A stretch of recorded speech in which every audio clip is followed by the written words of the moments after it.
এবং গোল ঠেকে দিয়েছেন, গোল এবং গোল এবং গোল এবং মেসি, লিওনেল মেসি অ্যাগেইন এবং অ্যাগেইন। আসল ফল থেকে তৈরি সম্পূর্ণ প্রিজারভেটিভ মুক্ত ফ্রুটিকা, পিওর মানে ফ্রুটিকা। তাকে ঘিরে কি বলবো, এই মুহূর্তে আবেগপ্রবণ হওয়া ছাড়া এই মুহূর্তে আমার আসলে তেমন কিছুই বলবার নেই।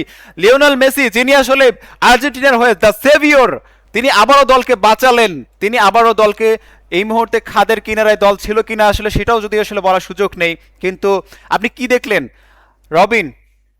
দেখুন, কেন মেসিকে উঠিয়ে নেওয়া হলো না, কেন মেসিকে দ্বিতীয়ার্ধেও নামিয়ে দেওয়া হলো, তার বড় উত্তর কিন্তু লিওনেল মেসি নিজেই দিয়ে দিলেন।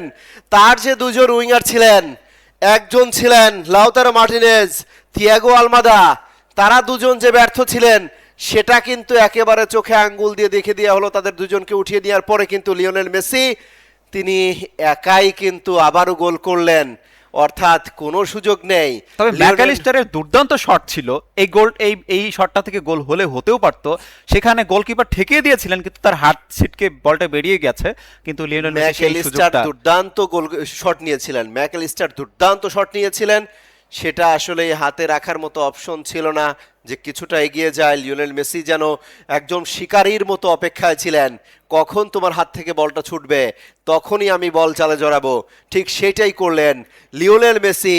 ষষ্ঠ বিশ্বকাপ খেলতে নেমে প্রথম দুই গোল, অর্থাৎ এখন কিন্তু এমবাপ্পেকে ছাড়িয়ে গেলেন, এমবাপ্পেকে ছাড়িয়ে 15 গোলের মালিক অর্থাৎ রোনালদোকে ছুঁয়ে ফেলেছেন।